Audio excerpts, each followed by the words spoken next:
Hello and welcome guys to your daily devotional series on Isaiah. We're on chapter 5 today, and today it's called The Problem with the World. We'll come to that title in a moment. This is my second take of this. People coming up to the hut. So we're going to Isaiah 5, but just before I start, things are getting very real with the whole coronavirus pandemic at the moment.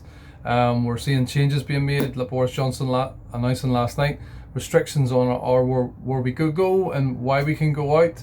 And not only that, just seen a video this morning from a daughter whose mother just died. She's going to be the fourth death of COVID-19 in Northern Ireland, and she was just sharing, and it makes you realize this woman's not a statistic. She's a life lived, a long life of, all the details of her life. I obviously don't know them, but just it's a real person. It sounds obvious, but it's a real person. So. And just in her video, it made me see the overriding principle that we have as Christians, or just as humans, is that our goal at the moment for not going out or restricting ourselves in some way is just because we want to love others as we would want them to love us. It's that principle of looking out for others the same way you look out for yourself. And that's the overriding principle. I just want to say, pray for Spain today. I'm praying for them. They've been on my heart because I've seen, again, the stats and the figures, and the deaths there are climbing rapidly, and it's a very worrying situation for there. So join me today as I pray for Spain, if you will. Would be fantastic. As we get through Isaiah 5 here, I'm going to show something that's a slightly deeper study that you can go off and look at as well, because I often like to get a bit deeper, but I don't in these necessarily. But there's a little article I'll put on link with this post that you can go off and look at. We're going to look at Isaiah 5 today, and before we start, I said before Isaiah was considered the Shakespeare of the Bible. Well, there's a little comment I have from a guy, Grogan, who said, this is about Isaiah 5, for exquisite beauty of language and consummate skill and effective communication, this parable is virtually peerless. One difficulty of a literary masterpiece is that a would-be translator who is not the literary equal of the author faces an impossible task. It is, in fact, an outstanding example of the way the inspiring Spirit employed human language to convey the divine message. The Spirit employed human language to convey a divine message, and how true that is. God chose humans, people, and language that we read today after being written many years ago to convey God's message. Incredible quote there from Grogan, just to get us started on the Shakespeare of the Bible, as I said. I'm going to look at Isaiah 5 today. Isaiah 5, let me just flick back to that. As I say, this was take number 2 today, but some little problems, but they're only minor. Isaiah 5, the Song of the Vineyard. So, talks about, I'll sing of the one I love, and talks about his vineyard that he planted and looked after. And the vineyard in verse 7, as we can see, the vineyard of the Lord Almighty is the house of Israel, and the men of Judah are the garden of his delight.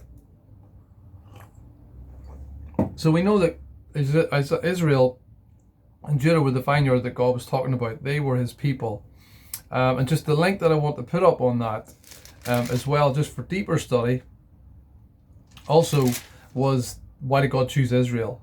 So I have a little article on that, as in, well, why did God preferentially choose one nation over another nation? Does he love one group of people more than another group of people? That doesn't seem right. And you'd be right to think like that. I put an article up, why did God choose Israel? Just have a little read of that. If you want to go a bit deeper today, you'll see the link hopefully on the page, okay? If you can't get it, please let me know. And that's just another podcast I've done before.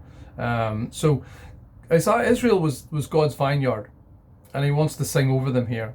Tomorrow we'll move on to Isaiah's commission, which is in chapter 6. This is like still the introduction, if you like, of Isaiah. Then we get on to Isaiah 6. But he says as a vineyard here, he couldn't have done any more for them than he had done. He had planted them, looked after them, loved them, as we know God had done for his people, as we read throughout the Old Testament. But instead of justice, he's seen bloodshed. And that's what he held against them. Again, verse 7, I looked for justice but saw bloodshed, for righteousness but heard cries of distress. And this bothered God. As his father of these people, he was looking for justice, righteousness, and not distress, because his people were supposed to look after other people. That was to be the mark of a follower of God, if you like, which we'll come back to a lot of times. He then moves on, as a result of this not following him and his ways, there was going to be a list of woes then. And one of them was woe to those who had house to house. And the next one, which we'll look at in verse 11, is woe to those who rise early in the morning. And we're going to look at that one now. So these are the woes. These are the response to God's people, again, being involved in bloodshed, causing people to be in distress, which is the complete opposite of what God wanted them to do. They hadn't followed him at all. Verse 11 said, woe to those who rise early in the morning to run after their drinks, who stay up late at night till they are inflamed with wine. They have harps and lyres at their banquets, tambourines and flutes and wine, but they have no regard for the deeds of the Lord, no respect for the work of his hands. And therefore my people go into exile. He's explaining why. This is why you're going into exile. Partly also, again, see bloodshed, but also this. And you think, what's wrong with rising early in the morning? You know, having harps, lyres at banquets. You can argue about being inflamed with wine. In Galatians 5:19, we know that it's wrong to get drunk and it leads to only debauchery. It doesn't lead to good actions. But it says that these things, and you think, well, what's wrong with these things? Staying up late at night, nothing wrong with rising early in the morning, nothing wrong with dancing, nothing wrong with wanting to have a party lifestyle. Is it wrong in and of itself? Not necessarily. Could be. It's a technical one we could discuss further for sure, but the problem is said by God here. He says they have no regard for the deeds of the Lord, no respect for the work of his hands. Their lifestyle, what they were passionate about, how they lived, demonstrated a lack of respect for God's work and no regard for what he was doing, no regard for God. They had forgotten and ignored the great I am in their lives. Despite all God had done for them, they had ignored him completely, and they had no respect for his deeds and what he was doing in their lives. Now, this is why the title is called The Problem with the World Today. I feel that this is the problem with the world today. Now, there are many problems with the world today, but for me, this is what's went wrong in large part in the world. And it tells us in Romans 1, verse 18, it tells us this very thing. It said, the wrath of God is being revealed from heaven against all the godlessness and wickedness of men who suppress the truth by their wickedness. Since what may be known about God is plain to them, because God has made it plain to them. For since the creation of the world, God's invisible qualities, his eternal power and divine nature, have been clearly seen, being understood from what has been made, so that men are without excuse. For although they knew God, they neither glorified him as God, nor gave thanks to him, but their thinking became futile, and their foolish hearts were darkened. Although they claimed to be wise, they became fools, and exchanged the glory of the immortal God for images made to look like mortal man, and birds and animals and reptiles. It's telling us that people had forgotten God. It tells us that they suppressed the truth by their wickedness. They've forgotten all about God. Their wickedness was suppressing who God was. It suppresses the truth of the reason why we're here and how we're supposed to live. And it said that God was plain to them. Why? Because God had made himself plain to them. He had made himself clear, as it says, through what has been made. Again, this is one of my favourite scriptures. God's invisible qualities, eternal power and divine nature, have been clearly seen, being understood from what has been made, so that men are without excuse. So men had started off with enough knowledge and awareness of God in our lives, but had ignored that. Again, didn't give thanks to God. It says actually later on, verse 28 of the same chapter, furthermore, since they did not think it worthwhile to retain the knowledge of God, he gave them over to a depraved mind.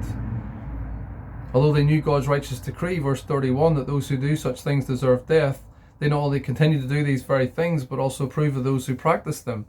So they didn't think it was worthwhile to retain the knowledge of God. They had the right foundation. They had the right basis in their lives. I had the right basis in my life, but for a time went my own way. And in how I lived, my wickedness, if you like, in that we're all do the things we know we shouldn't do, we all suppress the truth by them actions and ultimately forget God. Now, as this chapter goes on, it shows you this won't end well. if we ignore the truth, things will not end well for us. And we know this right now. When I was young, I grew up and I thought, I can see the trees and the moon, I can see the sun and the stars, and I know that they can't create themselves. I know that there has to be intelligent mind behind all this in order to bring that into being. We know that through science, through many things about an expanding universe, the figures were fudged at the start, and they show now that the universe is expanding. So we know from the universe expanding, and if it had been here forever, then we would have had heat death by now. But we know that the universe came into being at some point. Science has proved that. Again, the second law of thermodynamics. We know for a fact that we would have burned up by now, and then many other things as well. Background radiation of the early universe, and there's also many some of the harder on the periodic table. Sorry, we know the heavier the light elements can only be created at the beginning of the universe, and they can't be formed later on. Things like hydrogen. So there's things that we know where we know the universe came into being at some point. It has not always been here. So what created it all? And I'm just going to basics for a moment to say that as a young person, we all have enough evidence around us to know this didn't happen by itself. Now what do we do with that then? We start to ask questions, we dig deep, we look at the evidence that's just right in front of us. God has given us enough evidence of his existence, his divine nature, eternal power, in order to respond to it. But people don't respond, and they go the wrong way. And this is what the people in the time of Isaiah did. They've forgotten the deeds of the Lord. They went after other things, created things to find pleasure in life. You think, well, has God not got the world's attention right now? People chasing after the wrong things, removing God from schools and public life and government office. You can't state anymore at all your belief in God, which seems so logical and correct. So much evidence to back it up and support it. Never mind an idea of human morality being an objective thing that we hold each other accountable to. And yet some claim that, again, I get into, as you can tell, I like my apologetics for sure. But again, has God not got the world's attention right now? And this is not me saying that God has directly caused the coronavirus. He certainly has let it happen. That's something we can say for sure. And through it, get the world's attention. People realizing, whoa, I can't just keep on living my life the same way anymore. All the things have been removed from me here. So again, it's the problem with the world for me is that they've forgotten God. God has been forgotten. His deeds have not been acknowledged. And what he's done, the work of God's hands has been forgotten, which is all around us. And there's much more on that. If you're interested in that, follow me for some more stuff on DNA, on fine-tuning of the universe, the anthropic principle, all these different things I've looked at before. Just vast amount of evidence, if only we would but look. So again, this is the problem with the world. The world has forgotten God. And this is what was happening back in the time of Isaiah.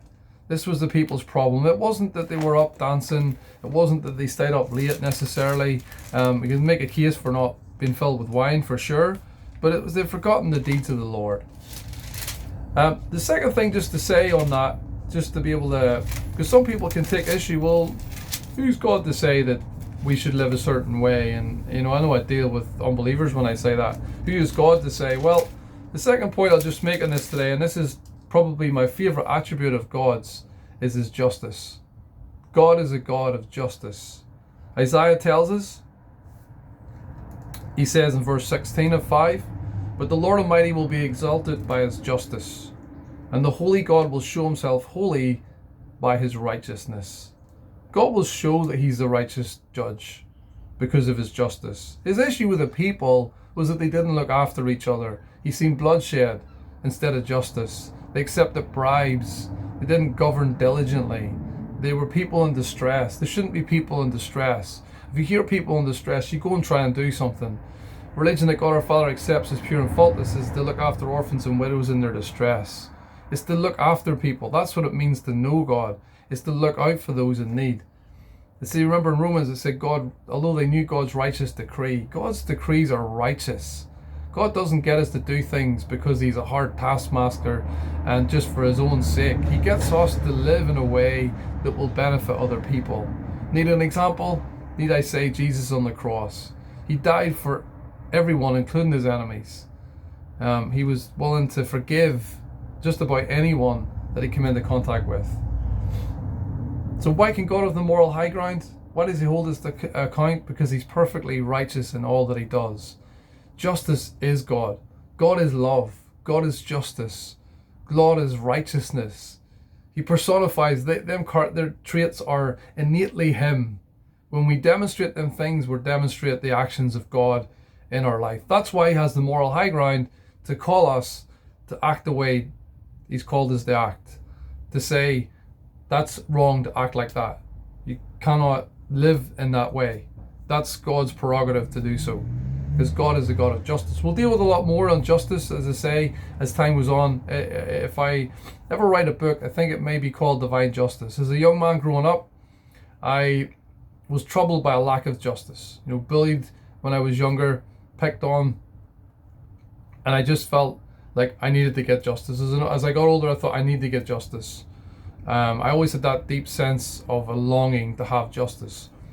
And I think that's what I love most about God, is that God is a God of justice. And that desire to have justice comes from the God who resides within us, who is in this world. And we'll come back to justice more, but just a challenge for us today. The theme is don't forget the Lord and don't forget his deeds. As Christians, we can also forget what God has done in our life. We can forget where we've came from and where we were before. But not just challenging us today to not forget, but the opposite of forgetting. If you look with me just in Deuteronomy for a moment, in verse 4, and again, I'm renowned for this being one of my favorite scriptures. Hear, O Israel, the Lord our God, the Lord is one. Love the Lord your God with all your heart, with all your soul, and with all your strength. These commands I give you today are to be upon your hearts. Impress them on your children. Talk about them when you sit at home and when you walk along the road, when you lie down and when you get up. Tie them as symbols on your hands and bind them on your foreheads. Write them on the door frames of your houses and on your gates. God's not interested in us robotically following, I must read the Bible every day. We certainly need our time with God, and it will involve immersing ourselves in his word. The result of it, and this is the test I give myself, have I forgotten God? One of the questions I ask myself is, am I doing this? Am I talking about it, his word with my children at home? Do I talk about it as I walk down the road? Is it on my heart? It's to be upon your heart. The opposite of forgetting the Lord is that his work, his deeds, and his word is upon your heart. Is it upon my heart? Well, do I talk about it at every opportunity? I've had times in my life when I was, and there have been times when I haven't. Even recently, despite doing this, I felt like when I was sitting at home, I wasn't talking to the kids enough about God's word. I wasn't excited enough about his word, and I have made a plan myself. I've been getting up at a certain time in the mornings. I realize I need an extra 15 minutes. I need 15 minutes more to meditate on God's word. For those who've been given much is expected. I've been a Christian a long time. I've been in his word a long time. It is the thing that makes me tick, and therefore I need longer. But I need to do this because I notice myself, as I say, just with family particularly, and you may notice this yourself, I'm not communicating enough. I don't desire to talk about God and his word enough. His word covers everything. Like I say today, he sings over his vineyard. His vineyard were his people. Look at that for deeper teaching on the link. Again, why did he choose Israel? But his vineyard were his people. They didn't react in the way he'd wanted them to, the way they should have done, because they were doing things that weren't necessarily all wrong, but in doing them, they'd forgotten about him. And for me, that explains the problem with the world today. Although they know God's righteous decree, although they can see his divine nature and eternal power, they've chosen to neglect it and go after the things of the world, the created things of the world. Again, God is a God of justice. He is able to make this call to us to live a certain way because he's perfectly right, perfectly just. And if we see him and we see this in him, we're in awe of who God is. So I pray you're coping okay with current changes and restrictions in your life. I pray you can pray along with me today, especially for Spain. I pray some of this can be of help. Please let me know how you get on. This is the problem with the world. I pray specifically, like I said, that God's word will be upon our hearts. Challenge yourself. Is God's word upon my heart? Do people hear and see that from me? Or do they hear, what do they hear from me? If it's not his word, what are they hearing? Tune in tomorrow for Isaiah 6. We're going to hear about Isaiah's commission and call from God. It gets a little bit more personal there with Isaiah. Pray this has been some help today. As always, I'll start saying this more often. Please share the link. Please subscribe to the channels, prayertheanswer.wordpress.com, or the YouTube channel, which at the minute's under that Bible guy. Thanks so much. With you all again very soon.